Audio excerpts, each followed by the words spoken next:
I'm an FBI agent who tracks down serial killers. This last crime scene had a strange trapdoor that led somewhere else.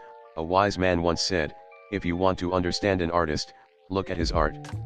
Common people who don't deal with murder and torture on a daily basis may not realize that the same applies to serial killers. Sherlock Holmes said, singularity is almost invariably a clue. The more featureless and commonplace a crime is, the more difficult is it to bring it home.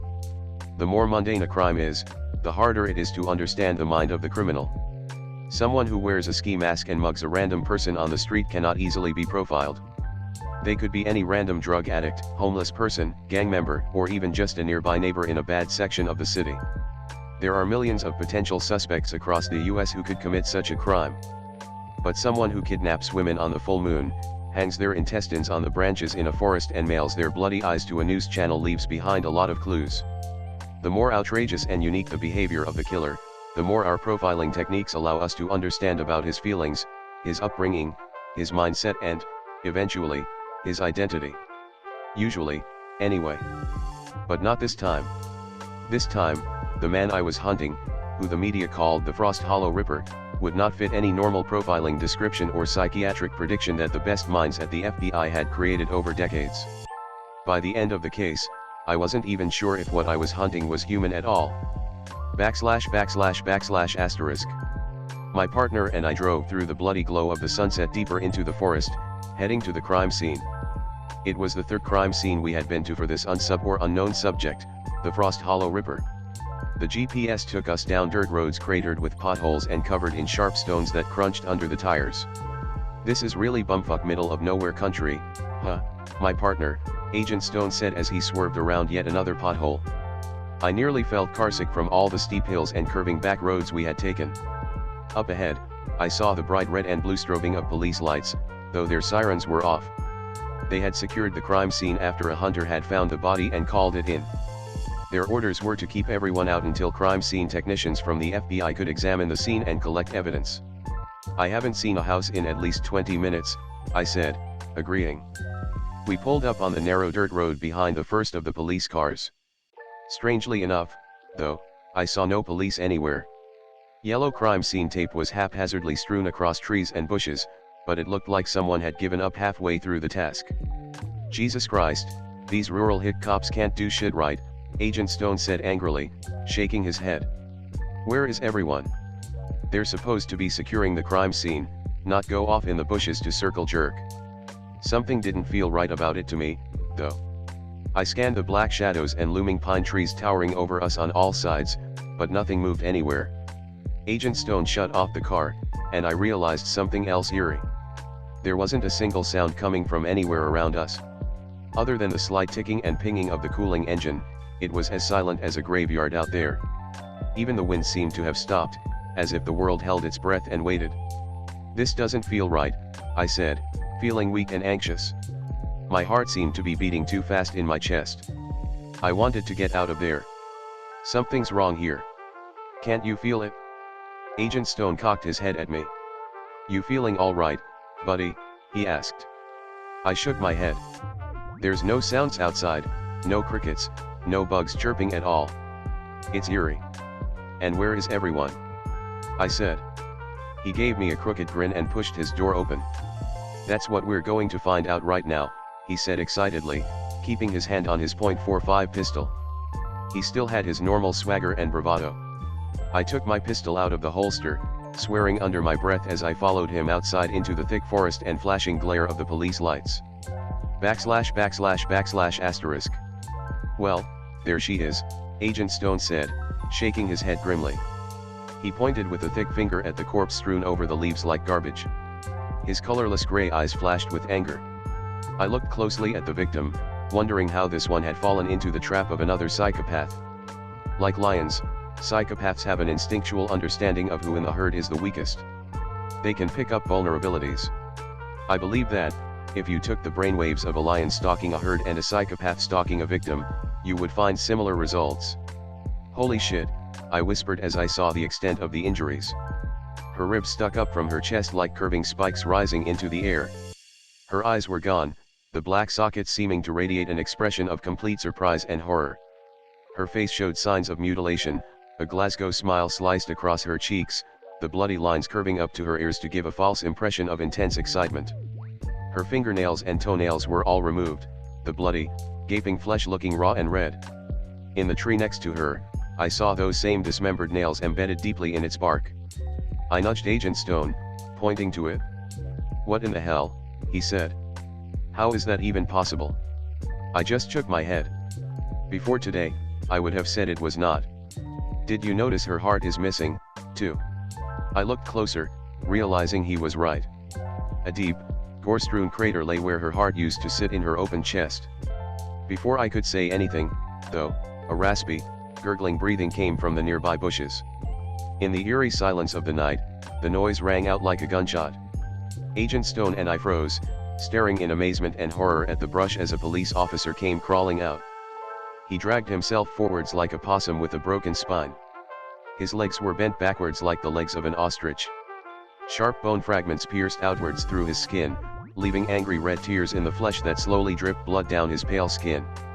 Like the woman, his eyes were removed. Now only gaping holes remained. "Is someone there?" the police officer whispered in a hoarse voice, coughing up a mouthful of blood. "God, help me, it was here. I saw it. It took. Shay. What was here?" Agent Stone asked frantically, kneeling down before the man. "What did you see?" But in response, the police officer's head fell forward, his arms and legs twitching as he seized and danced. With a chattering of teeth and a ragged death gasp, he fell still. His mutilated face slowly descended to the carpet of leaves on the forest floor. \\\\. I looked back at the police cars, counting 3 of them. If my guess was correct, then there were up to 5 more officers still missing or lost. I didn't know what kind of chaotic bloodshed had happened here, but I didn't have much hope that any of them were alive. Agent Stone had taken out his radio. Frantically, he began whispering into it, glancing around with panicked eyes at the shadows that pressed in on us from all sides. "This is Agent Stone," he called into it. "We have officers down. State police officers, not feds." He waited for a long time. "We need backup immediately at the crime scene off of Turtleback Lane." "Over." A hissing like many snakes exploded through the speaker. Behind the white noise, I could hear faint words, raspy and barely audible. There were other sounds in there, too: explosions, the shrieking of metal, a circus calliope, the theme song from Looney Tunes, and gunshots. Then it descended into laughter, and the radio slowly failed in Agent Stone's hand, the lights fading out and the sound dying to nothing. "What the hell? This is almost brand new," Agent Stone said, shaking the radio. He began to try to check the back and remove the battery cover, but I grabbed his shoulder as I saw a glint of rusted metal off a nearby giant rock only 20 feet or so from the bodies. "What is that?" I asked in a low voice. "Are you seeing this?" Agent Stone blinked rapidly, shining his flashlight on it. The rock itself stood 10 feet tall, a jagged piece of sharp stone whose blade pierced upwards towards the sky. I saw a square of ancient metal with a spinning handle like a submarine door might have in the bottom. It was more than large enough for a full-grown man to move through. "Some joker probably put it there," he said, putting on a pair of latex gloves. "Or the killer did," I said. Slowly, we descended forward and looked at the strange door. "Do you think this could be some sort of weird hermit safe?" he asked, looking up at me with excitement. "Maybe the killer used it? Maybe he built it?" I shrugged, not knowing what to say. "Well, only one way to find out." Excitedly, he moved forward and wrapped his gloved hands around the handle. "Wait, I'm not sure," I began to say, but my words were cut off by the low whining of rusted metal as he spun the wheel. "Jesus, it's stiff as all hell," he groaned, his large muscles bulging. Small beads of perspiration popped out on his pale forehead as he continued struggling with the rusted wheel. After a few turns, the mechanism unlatched with a click. The trapdoor began to pop open on its own with a whirring of gears. At the same time, a cacophonous wail like a tornado siren started all around us. It sounded like the trees themselves were screaming in low, descending waves. I covered my ears, trying to say something to Agent Stone, but I couldn't hear my own voice over the shrieking of the siren. Then the door finished opening. The siren cut off in mid-note. Agent Stone and I looked down at the trapdoor, now completely spooked. I continuously checked my back, looking for any movement. I also looked for hidden speakers in the trees, but I couldn't see any. "Holy shit," Agent Stone said, which encapsulated my thoughts exactly. Through the rock wall, we saw a hallway covered in peeling yellow wallpaper and flickering fluorescent lights. A smell like blood and vomit blew out of it in a soft, fetid breeze. The humming of the lights overhead was turned up to max volume. It felt like a clamp pressed over my forehead just listening to them.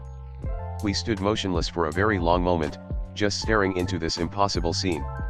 Agent Stone turned to me, his eyes wide, his face as white as chalk. "Am I dreaming right now?" he asked. "Or did someone drug us? Are you seeing what I'm seeing right now?" I nodded, starting to say something when a ragged scream full of agony and terror tore its way across the tunnel. I jumped, my finger tightening around the trigger as I instinctively raised my gun. But nothing was there. I took out my radio, trying to call for backup, but it was totally dead, just a hunk of useless plastic and metal in my hand. "Is that blood?" I said, pointing to the hallway. It had cracked wooden floors with large, black holes eaten into them. The holes seemed to go down forever, as if beneath the floor existed an endless abyss of shadows. Swerving around the holes, I saw twin streaks of blood sweeping the ground, as if someone injured or dying had been dragged away. A gunshot rang out from deep in the hallway. The terrified screaming started again. Abruptly, it cut off. There was a faint sound of gurgling and bubbling, then silence. Agent Stone shook his head, then began walking forward into the tunnel. "Watch my back, Harper," he said. "I think we may have an officer down somewhere in there." \\\\\. We passed through the trapdoor, avoiding the craters eaten into the floor as if by a corrosive acid. The endless drop beneath my feet where these holes existed caused my stomach to twist with vertigo. The blood trail swirled around the craters with precision. Doors lined both sides of the hallway. They looked like hospital room doors, a dingy, gray color with small observation windows built into the top of each one. "There's people in there," Agent Stone said with a note of amazement. I quickly glanced through the observation window he was staring at. I saw a cell with smooth, gray concrete forming an oppressive box. In the corner, the dead body of a young girl lay, her eyes torn out, her chest ripped open. Next to the body, I saw something. It was nearly as tall as the ceiling. Its body was impossibly thin and its limbs long and twisted. Its glossy black skin flashed as it turned, looking straight at me through the window. Its eyes were like pale, milky cataracts, totally faded to a disgusting off-white. Its head tapered to a point. Its mouth was like a deep, infected slash from a knife. It ran at the door with a gurgling wailing, almost like the crying of a terrified infant. The door shuttered its frame as its black body filled the window and smashed into it, but thankfully, the door held. Ahead of us, a creaking sound traveled down the hallway, as faint as a whisper. And yet, this subtle, small thing terrified me just as much as the creature I had just seen. Agent Stone continued moving forward with single-minded determination, his face fixed and grim. He looked ready for death, and here, he would find it. \\\\. A decapitated human head flew out the open doorway 10 feet in front of us, smashing against the sickly, yellowing wallpaper with a cracking of bones and an explosion of blood and hair. A moment later, the rest of the body followed, still clad in a police officer uniform. The body soared through the air, hit the wall and then fell through one of the craters in the floor, slipping slowly away over the ledge. It instantly disappeared from view in the abyssal shadows that ate the light like a hungry mouth. The wailing of an insane, hurt infant came from in front of us as another one of those things slithered out of the door.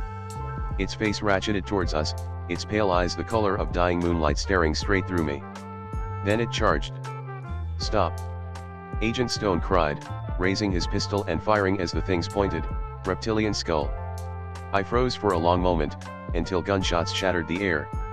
I jumped into action, bringing my pistol up and joining Agent Stone in trying to bring down this abomination. Its fingers looked as sharp as knives. Its body loped forward in a slithering, inhuman way, its legs twisting with extra joints, its long, narrow arms held out to the sides of its body in a kind of writhing peristalsis. The first of Agent Stone's bullets smashed into its left hand. Something like oil exploded from its alien flesh. The black liquid shone with opalescent rainbow colors as it spattered the walls.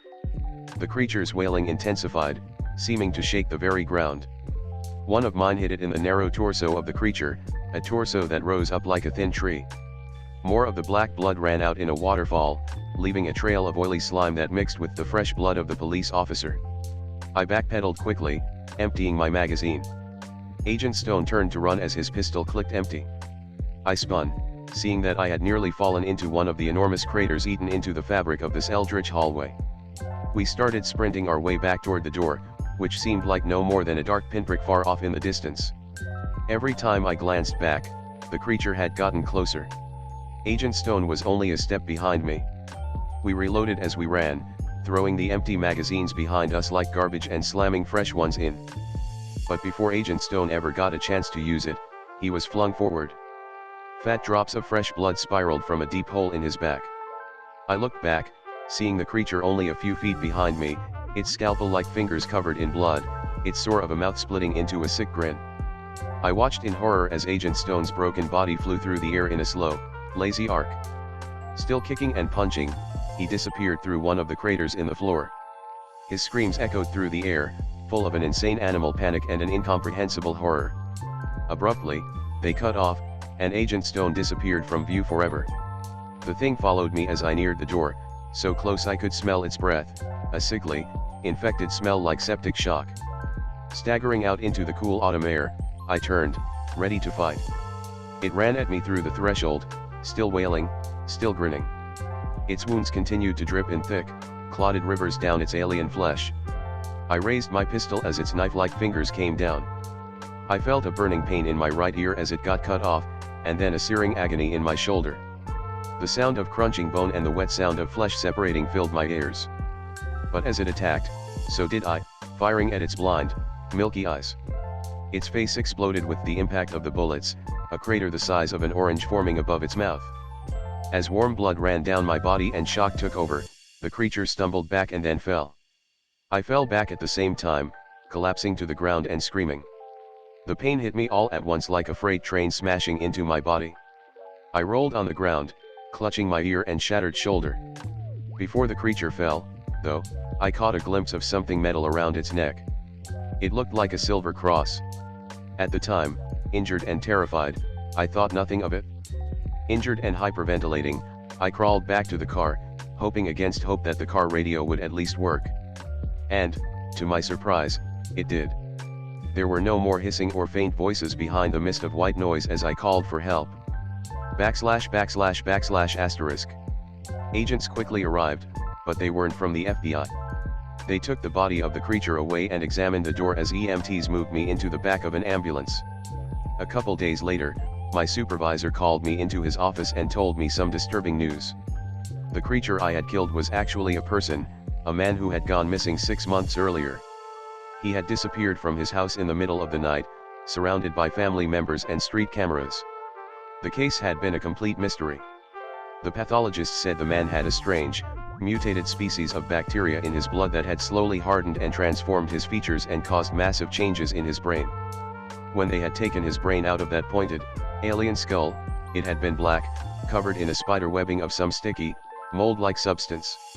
I can only hope I wasn't in there long enough to get a dose of whatever changed that man into a monster. // Soon after, I got a visit from certain unknown agents from a secret alphabet agency who asked me about my experience in the Badlands, as they called it. They hung on my every word. "We'd like you to take us back in there," one of them said, his dark eyes serious and grim. "We have a team that will accompany you and protective suits, of course, but," I just shook my head. "Do you know what's in your blood right now?" the other asked, his expression turning sadistic. "A mutated form of Spirilla is twisting through your system as we speak. Our agency has the only known antibiotic capable of killing off this bacteria in its early stages." He appeared disinterested, turning away. "But, of course, if you don't want to help us." "This is blackmail," I said, disgusted. But they had the power, and before I knew it, fate would return me to that hellish place, the hidden hallways of the Badlands. I received an invite to a reunion for a kids' TV show I don't remember being part of. My day was officially ruined when the little boy with stars in his eyes shot my boyfriend point blank in the head. I remember my boyfriend's blood spraying the table. Pieces of his skull stuck in my oatmeal like cat's teeth. It's weird. I remember our exact conversation and the song playing on the Amazon Alexa.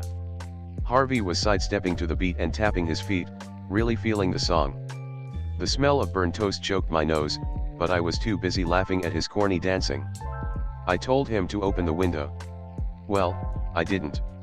Harvey was dead before I could open my mouth.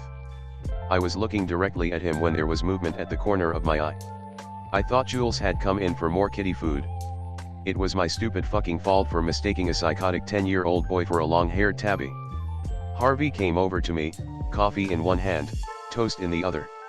He didn't see the kid. He didn't see the little boy point a gun at his head, tiny index teasing the trigger. Harvey chose the wrong time to lean over the table, swiping oatmeal from my lips. Harvey's lips parted in a smirk, as if he was going to say something like, "You've got a little something there." But he didn't. Because my boyfriend's brains were blown out before the words could leave his mouth. I was aware of his blood painting me, painting the table, painting the fucking breakfast I didn't even want, and yet my gaze still found the boy's eyes filled with impossible stars, insanity, and mania entangled into innocent arrogance. I didn't know the boy's name. He was short, had tufty brown hair and was wearing a Batman t-shirt. I already knew his eyes. I knew those stars, those impossible twinkling speckles of oblivion. At some point, I dropped my spoon. But I didn't hear it hit the ground. Reality was cruel, and this was mine. Harvey's body wasn't the first I had seen. I was used to being painted with blood, chunks of skull sticking to my hair. After all, it was my job, as a kids presenter, to look after our town's psychopaths. I had seen my colleagues get their throats slit with unexpected weapons, strangled by tiny hands. The little boy took a step towards me, reaching into his pocket slowly, like he was reveling in every second. I was used to no panic, no fear, only paralysis that held me to the spot as I waited to die. This time, I was sure I wouldn't be spared. I was 16 years old when my parents were murdered by two 8-year-olds. Emily and Eli, the twins who lived next door. Starry Eyes Syndrome was a disease in our town that had twisted our younger generation into psychotic murderers. It started with an episode of a local TV show. Something inside the footage changed the kids watching, filling their eyes with stars. The effect wasn't immediate. Initially, they were isolated incidents. Kids were suddenly ripping into their stuffed animals. Then they were quietly killing their pets, hanging the collars like trophies. I was homesick from school one day, and my parents were downstairs eating dinner. Eli and Emily were like my own siblings. I had known them since they were babies. So, it's common for them to walk into our house, usually with chicken pot pie. Emily was the loud one, and Eli tended to stay in the background, offering shy smiles if he had to. On the night they murdered my parents, I didn't even hear it. I woke with a burning fever, and all I could hear was their hysterical giggles. "Ruuyabai." Eli shouted my name in a sing-song. I forced myself out of bed, almost tumbling onto the floor. I was burning up bad. I had half a mind to dip my face in the cold, untouched soup Mom made me earlier to cool me down. Eli was acting overly hyperactive, which meant Mom had treated the twins to a sugar binge. Since their own mother was a health-obsessed almond mom, my mother allowed them to have one candy bar a week. However, Eli and Emily were victims of what I called the sugar monster, who turned them into intolerable little brats. She wasn't the one babysitting them, so Mom never saw the chaos, the trail of despair they left behind. I mistakenly gave them a Snickers bar and they destroyed my room. This time, I wasn't taking any chances. My room was a no Eli and Emily zone. I made it clear with the sign on my door. Which they ignored, of course.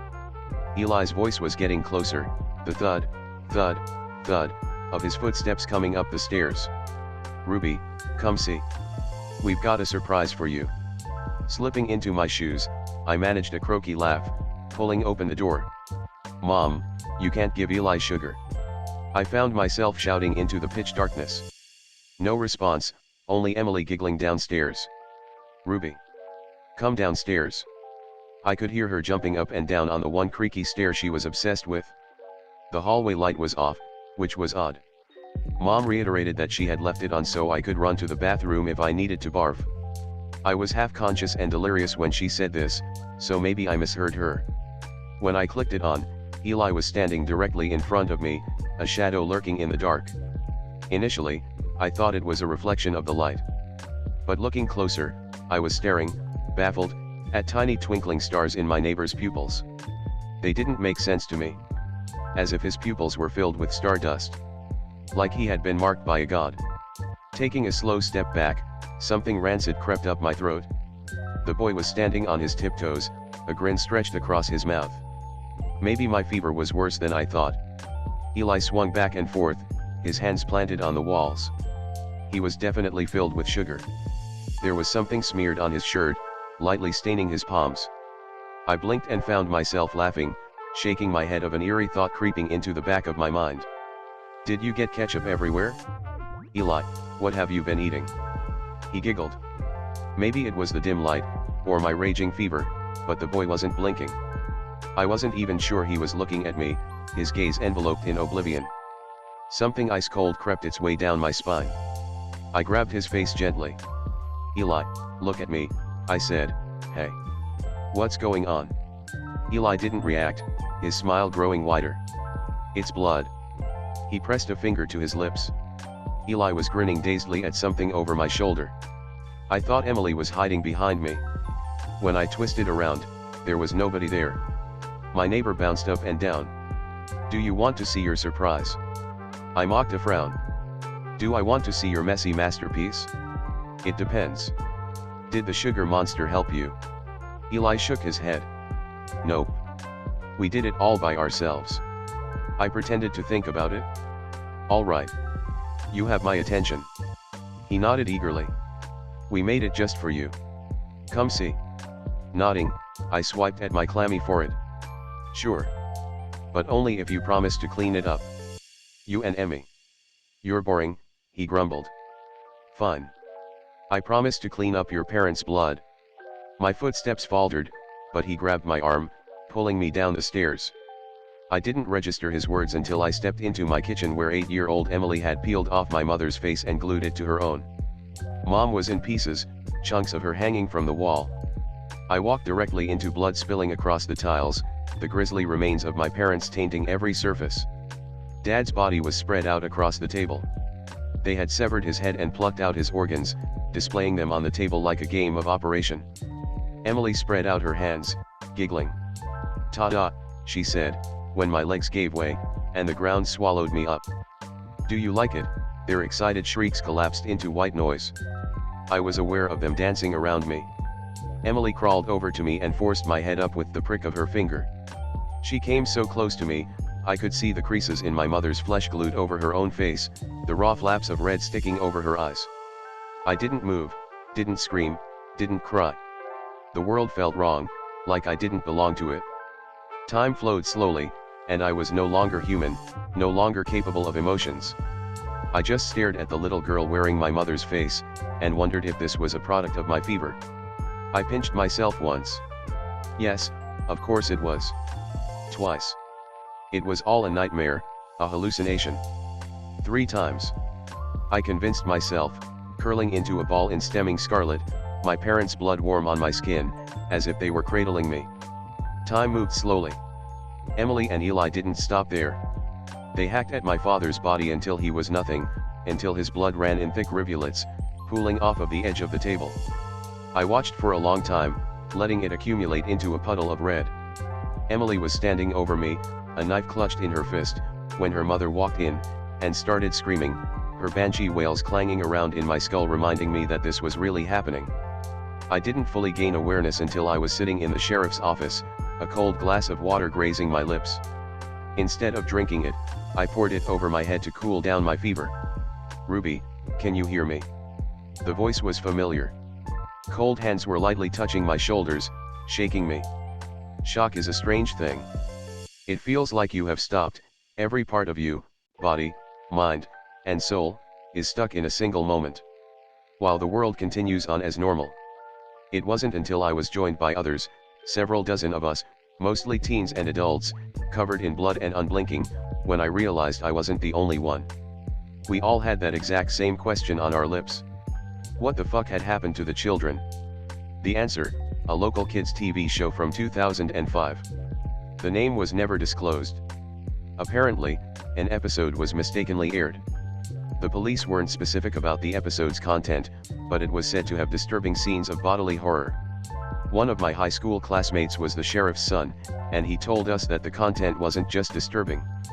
It was an attempt at brainwashing, twisting, and contorting the minds of the town's children, turning them into psychos.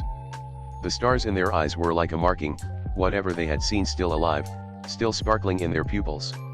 I had questions, because nothing about this added up. I googled kids shows that had caused violence in children, but I was just directed to the infamous Lavender Town creepypasta. I didn't know the name of the show, so it was like searching for a needle in a haystack. If a disturbing local kids show had aired in 2005, why was it kept quiet, and furthermore, why wasn't it destroyed? Did the same thing happen back then? Why did it only affect the kids in my town years later?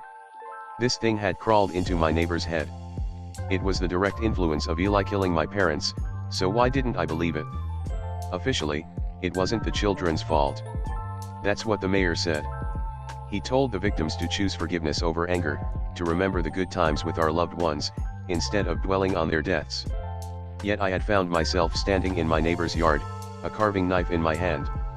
Eli and Emily had been taken away for tests, but in my dazed, muddled mind, I could still see my mother's face being used as a mask. Part of me wanted to hurt them, like they had hurt me. They took away my parents and laughed in my face. I wanted to scoop their fucking eyes out. The stars in their eyes were the mark of the devil, according to townspeople.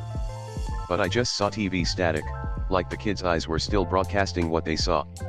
In the time it took for me to heal from my parents' death, I finished my sophomore year of high school and moved in with my aunt.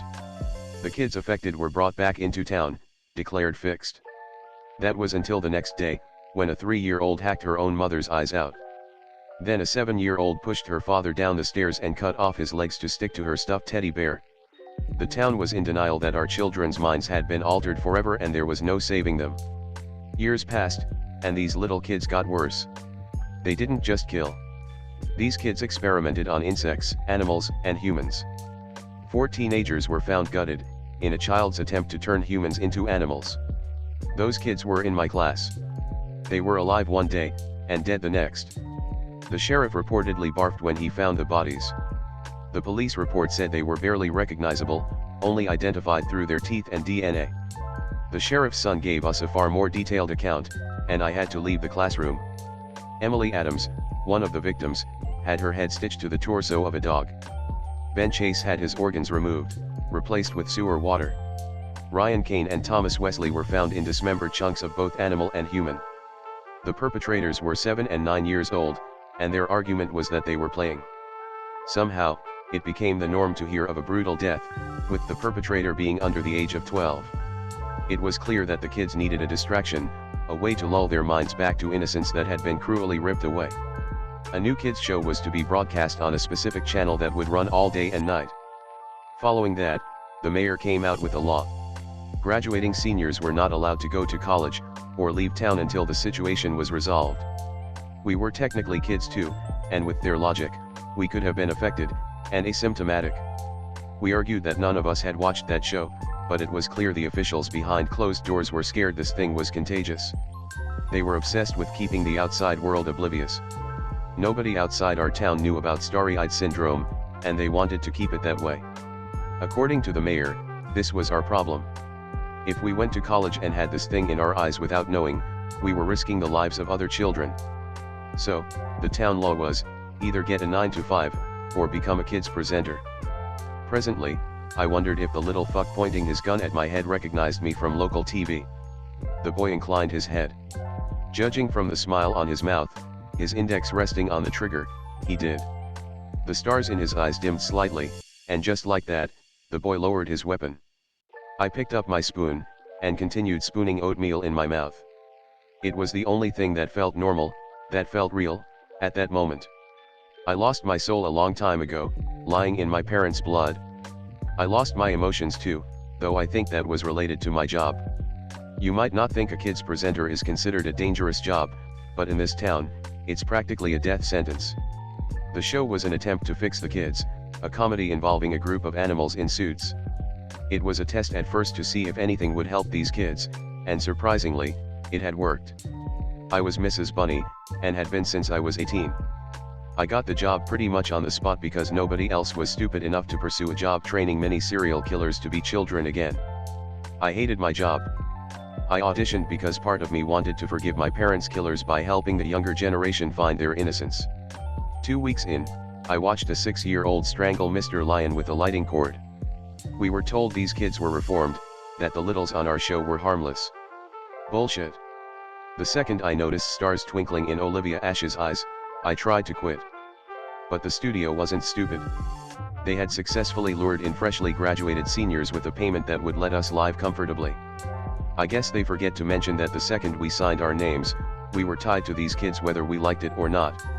One particular clause in my contract was that if we were injured or killed by a child, the studio was not responsible for our deaths. Which was true.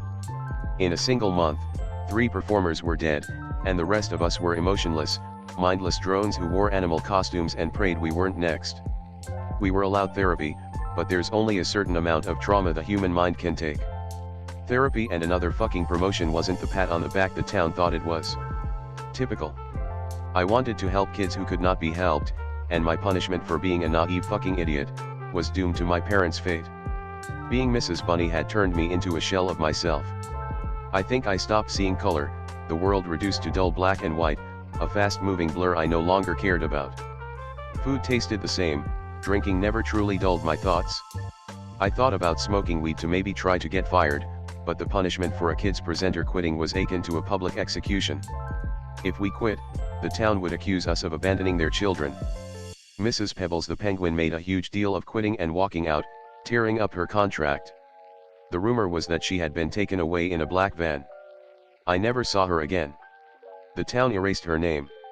That was what we got for running away, for abandoning a group of kids who could not be saved.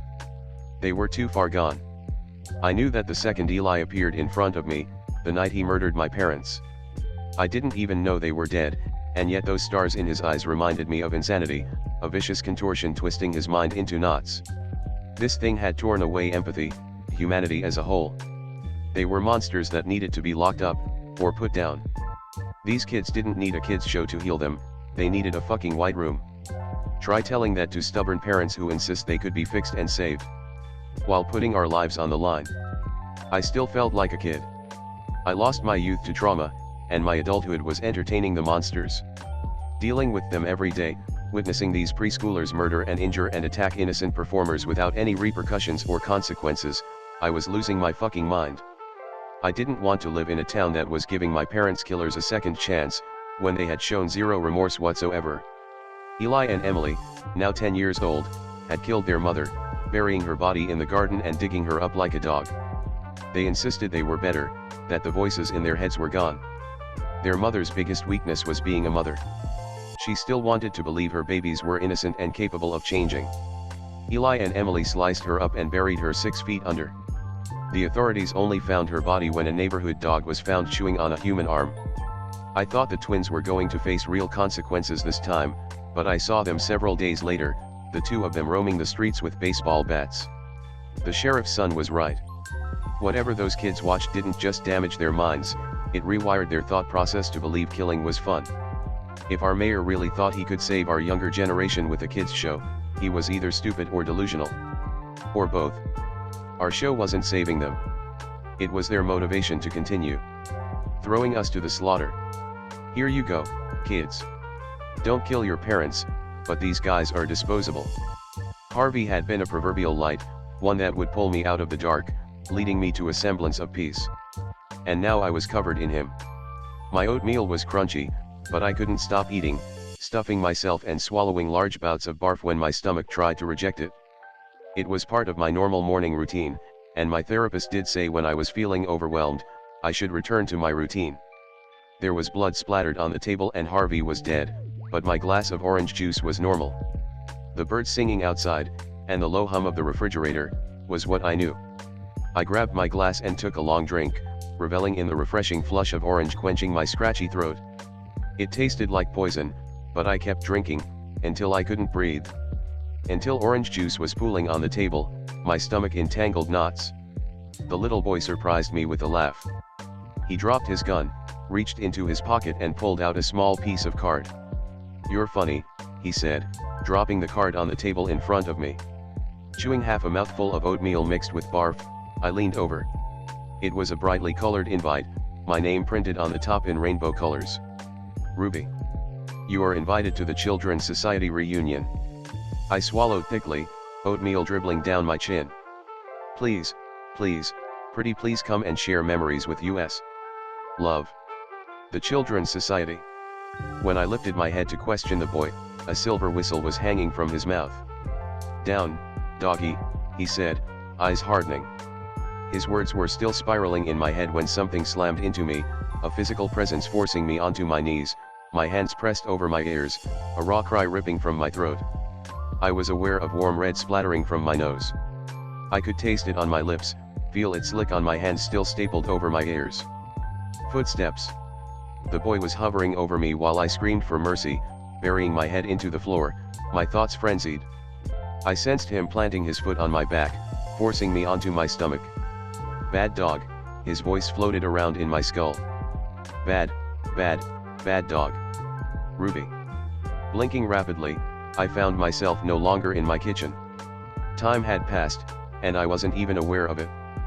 I didn't remember calling the cops about Harvey or even getting in my car, but according to my phone, the cops were asking for a statement, and Harvey's mom was sending me capitalized death threats. Like it was my fucking fault. I was at work, standing outside the girls' bathroom, my hands still pressed to my ears, a screech clawing in my throat. Mr. Snake, also Luke, was standing in front of me, his head inclined like a bad dog. The little boy's words felt like pinpricks in my skull. The last thing I remembered was being at his mercy, screaming gibberish, a monster splitting open my skull and stirring my brain into soup. So, why was I still alive? How was I still alive?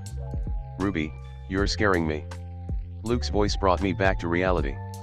Mr. Snake was a favorite among the children, his soft-spoken voice a highlight of the show. He was the least likely of us to be viciously murdered. Freshly out of the makeup artist's grasp, already in his Mr. Snake costume, my colleague was frowning at me. The costumes got way too hot, so I wasn't surprised sweat was pouring down his face, gluing thick strands of dark hair to his forehead. His freckles were his best attribute. I couldn't tell if he was smiling, or forcing himself to smile. Like all of us, Luke was a liar. He lied when he said he was okay, rejecting therapy. The guy may have had a voice for little kids, but it's not like he was here willingly. He hated his job as much as me.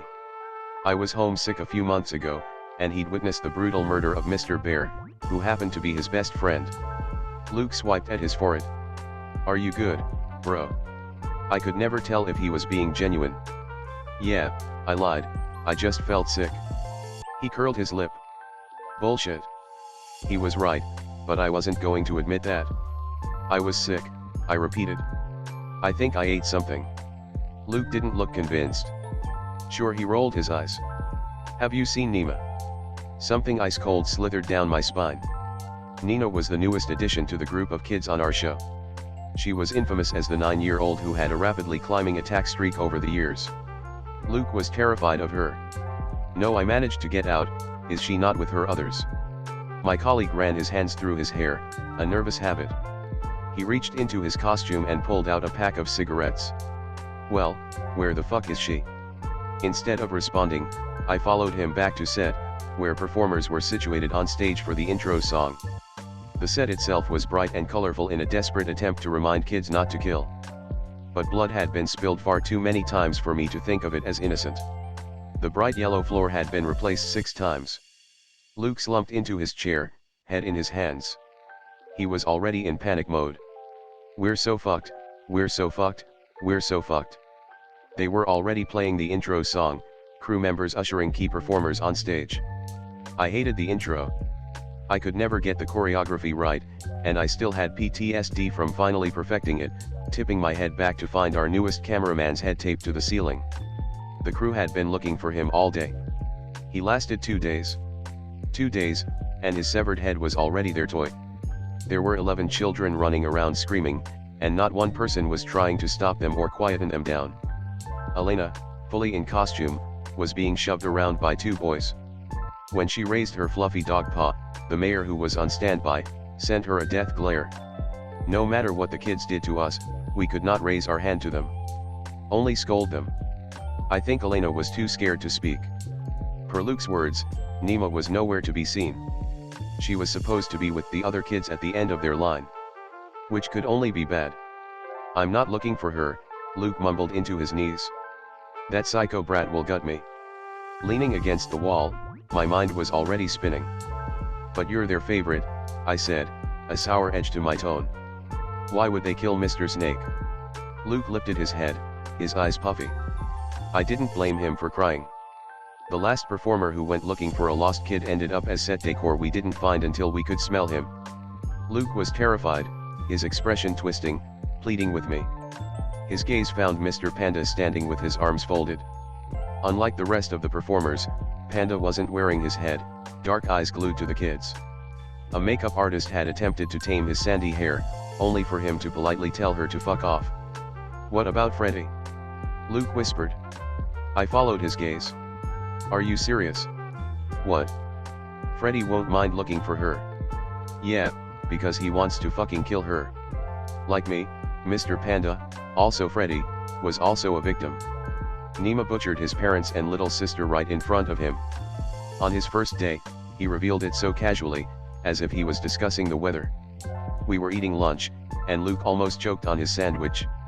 In normal circumstances, Freddy would be a risk to the kids and immediately fired. However, Normal had crashed and burned a long time ago. Our town was well aware that there were no replacements for fan favorite, Mr. Panda, so he was monitored instead. Freddy had a hollowness in his eyes that scared me. It's not like he didn't talk to us. He was friendly and cracked jokes, but sometimes he would just turn. Freddy smiled a lot, almost like he was trying to embody Mr. Panda. All of his smiles were fake. He too was a liar. His mood could go from 0 to 100 in a matter of seconds. When we went out as a group, he would be fine, and then he would be describing his parents' deaths in vivid detail, like he could never escape it, reliving it over and over again, eyes manic, almost unseeing. The last time we went bowling, Freddy talked about starry-eyed syndrome all night, so much so that Luke told him to shut up. You would think there would be a protocol for this kind of thing, since there were murderous children everywhere. And victims of said children were definitely not mentally stable. Nope. It was in our agreements that the performer's responsibility was making sure every child was on stage. What's going on? Freddy came over, reading through his lines. I could tell he knew Nima was missing, and by the slightly manic look in his eye, Freddy only saw an opportunity. Nothing, I said, before Luke could open his mouth. I shoved him before he could. That Nima girl, Freddy's voice was trance-like, a smile pricking on his lips. Are you looking for her? Luke shot me a look. Both of us knew the consequences if Freddy successfully avenged his parents. I had no idea if the dragged away and thrown in a van rumor was true, but I wasn't planning on testing it. Over the years, I had developed the ability to read my colleague's mind from the look on his face. In his case, Luke looked nauseous, which was definitely telling me to keep my mouth shut. Nope. Relax, Guts, it's another kid, he said coolly, maintaining a smile. But Ruby's going to look for her. My colleague shot me a grin with way too many teeth. Anything to save himself. Right, Ruby. I was trapped under his smile, well aware of the others staring at me. Freddy was considered a danger to the kids, and Luke was being a stubborn bastard. Elena was too scared, and I could see Robbie intentionally hiding behind a tree prop, like he could read my mind. The others were being ushered to the stage, and for a moment, I was paralyzed. I didn't want to go either. I hadn't felt true panic for a long time, even at the mercy of the boy who killed my boyfriend. The feeling of my chest tightening, my breath thinning, was almost relieving. Ever since becoming a kids presenter, I wondered if I had lost the ability to feel human. When Harvey was shot in the head, I continued to eat my oatmeal. I was covered in his blood, warm red slick on my cheeks and glued to my hair. I didn't feel anything. I felt numb. When the boy pointed his gun at my head, I waited for my body to react. But I didn't. Like my mother and father, and Harvey, my body was just a sack of useless flesh. This time, however, was different. I was actually panicking, choking on my breath. The air felt thick, too hot, and yet I was shivering. I didn't want to try and find the girl awaiting a victim. I didn't want to fucking die. Unfortunately, it was survival of the selfish. I didn't have a fucking choice. Sure, I deadpanned, I'd love to go. I turned my attention back to Luke. Mrs. Bunny is at the back, anyway, so they won't notice I'm gone. I'll be back in 5 hours. Probably missing my head. Luke grinned. He was either oblivious, or pretending not to notice my sarcasm. That's the spirit, he patted me on the back with his oversized hands. Luke grabbed his head and screwed it back on, holding his paw up for a high five. I'll cover for you. I ignored his pathetic attempt at sympathy. Thanks. Luke knew I was shaking. He knew I was struggling to breathe. But he also wanted to stay alive. I couldn't blame him for that. With a two-fingered salute and a guilty smile I couldn't see, he grabbed Freddy, dragging Panda Boy away before I could lose all my composure and volunteer the selfish snake as tribute. The studio was a labyrinth I was yet to explore. I only knew the ground floor, where the local TV channels were made. I found Nima in the broadcasting room, on the second floor. The little girl was standing very still, her eyes lit up in eerie blue light. Stars, reflecting from the screen in front of her.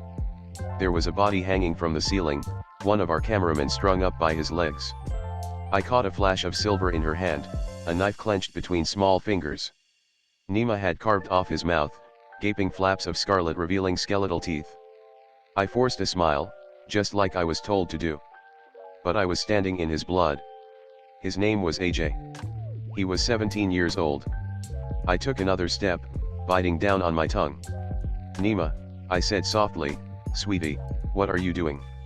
Nima didn't turn around, her starry-eyed gaze glued to the screen. Watching TV. I turned my attention to the screen. It was an old broadcast, way before our show started. Looking closer, though, the broadcast was on air. The TV show was vibrant red, streaks of color bleeding through. There were 4 little kids waving at the camera, their smiles wide. There was something looming over them. I didn't know what it was until the camera panned upwards, revealing a body hanging upside down. It was a man, his eyes wide, terrified. There were 2 girls and 2 boys. One girl, a ponytailed brunette, jumped forward with a giggle. Who wants to learn about the human body? Me, a brunette boy with freckles followed suit. I took a shaky step closer, my stomach twisting. I recognized those same stars, sparkling static that was so much brighter than any I had seen. In the boy's hand was a kitchen knife. He held it up with a giggle. Safety first, his voice was mocking, the other 3 mimicking him. I knew what was next. I had seen it, almost like a copycat. Eli stringing my mother up and gutting her. I didn't move when the boy plunged the knife through the man's stomach, dragging the blade straight down. Yay! The second boy jumped up and down. Now, to name all of the organs. He reached into the gaping cavernous flaps of flesh, pulling out stringy intestines. What are these called? Nima held up her own knife. Intestines. I didn't realize the kids' voices were in my head too, until I caught myself mimicking them. Intestines. I breathed. I could guess their next words, already choking on them. Very good. The kids laughed, their gazes following mine, like they could hear me. Very good. Ponytail praised. She took the blade from the boy, and thrust it into the man's head. When slithering red followed, a fountain of blood splashing their faces, they laughed, and the footage faltered for a moment. Through 3 bright colors flashing on the screen, I heard the unmistakable sound of children's laughter. It felt almost close, my skin prickling. Like they were right behind me. Red. Blue. Green. I couldn't move, suddenly. Couldn't blink. I found myself entranced, frozen. The picture fixed itself, the freckled boy inches from the camera. His starry eyes were more akin to static, like something was alive, drowning his pupils. Who wants to learn about the human brain? I do. Nima said, waving her knife excitedly. It wasn't the man's brutal death that twisted the minds of a whole generation of children which held me in a trance, bugs filling my mouth, skittering across my skin. Panic. I was suffocating in it, drowning in a feral fear I thought I had lost. I didn't watch the man brutally skinned and opened up for education. I didn't watch the very first kids with starry eyes paint themselves in his blood. Instead, my gaze was glued to the little girl who had my mother's eyes, dark blonde hair tied into pigtails. Who waved her scarlet hands, giggling with the others, the four of them ripping into glistening red with slimy fingers. She shrieked with laughter, her unblinking eyes filled, polluted, with static. When the girl's gaze met the camera, my legs gave way. I could move again, released from whatever held me in an iron grip. When I hit the ground, I was aware my hands were wet, slick with blood. But I couldn't move. The room was too small, the walls closing in. The little girl on screen was me. Ah! Luke's voice came from behind me, his breath on my neck. His gaze was stuck to the screen, and, just like the little boy on the show, Luke's eyes were filled with stars. He inclined his head, mimicking his younger self, lips splitting into a grin. Weren't we cute? His eyes found the screen, like he worshipped those stars. I opened my mouth to respond, when Nemo let out a cry. Luke's body jolted, his eyes rolling back, before he seemed to get a hold of himself. My colleague blinked, the stars going out. Ruby. Luke shook his head, confusion clouding his expression. I could have sworn there was static in his voice, like those stars were creeping down his throat. What are you, he shook his head, doing in here? Luke's dazed gaze found Nima, and then the dead cameraman hanging above us. He staggered back, planting a hand over his mouth. Oh, fuck, what did she do? He shrieked. Is that AJ? Luke approached Nima slowly, talking to her in hushed murmurs, but the girl was still smiling widely at the blue screen. Which was still on air, I thought dizzily. If that thing was still on air, then kids were still locally watching it. Ruby. Luke was hissing my name, but I was taking slow steps toward a pile of DVDs. The top one caught my eye. Elena, TCS audition. Luke, TCS audition. I flipped through them, my hands trembling, until I landed on my name. Ruby, TCS audition. Bad dog. Nima's sudden shriek rattled my skull, and I impulsively slammed my hands over my ears. When I twisted around, stuffing the DVD down my shirt, the little girl was pointing at Luke. There was something in her hand. The whistle, I thought. The exact same whistle the kid had earlier. Luke held his hands up, his cheeks paling. He shot me glare. What the fuck did she do? I couldn't move my lips. Nima. Luke spoke softly, though his voice was shaking. We just want you to come back with us, alright. The little girl shook her head. Bad dog. I was barely aware of Nima sticking the whistle in her mouth. Luke dropped to the floor, a raw screech escaping his mouth. Whatever this thing was, his reaction was worse, turning him into an animal begging for death, his body jerking violently, hands slammed over his ears. When the girl blew the whistle again, he stopped moving, whimpering into his knees. Nima stepped on his hand, and he let out a shriek. Bad dog. Luke stayed still, curled into himself. The third time she blew the whistle, I did hear it. I was suddenly bleeding from my nose, toppling onto my stomach. The sound didn't hit me until the pain did, electroshocks running through my skull. I could hear it, a static screech getting closer, a sentient parasite creeping into the meat of my brain. Luke's cries sounded feral, almost animalistic, like he was close to jumping up and wrapping his hands around her neck. I felt it too. It was like a primal urge to attack my attacker. Nemo loomed over me, a shadow with sparkling eyes. She stamped on my head, my nose bursting on impact. Her voice rang in my head, drowning Luke's screams into a dull murmur. Asterisk play dead. Asterisk. Just like that morning, my body entered autopilot. I wasn't aware of myself until I was sitting on my living room couch, staring at my television screen filled with stars. No. Static. The invite was in front of me, crumpled and stained with old red. Ruby. Please, please, pretty please come and share memories with us. From the Children's Society. The DVD with my name on is right here in my hand. There's a single piece of footage. Me at 6 or 7 years old chasing after a white rabbit which lured me from my parents' yard. The movie stopped when a stranger's arms dragged me into a van. Fuck. I haven't been saving these kids. Eli and Emily. Nima. They murdered my family and my boyfriend. And all these years, I blamed them. Whatever they are, whatever starry-eyed syndrome is. I think my younger self made these kids. Please help me. Tell me I didn't do this.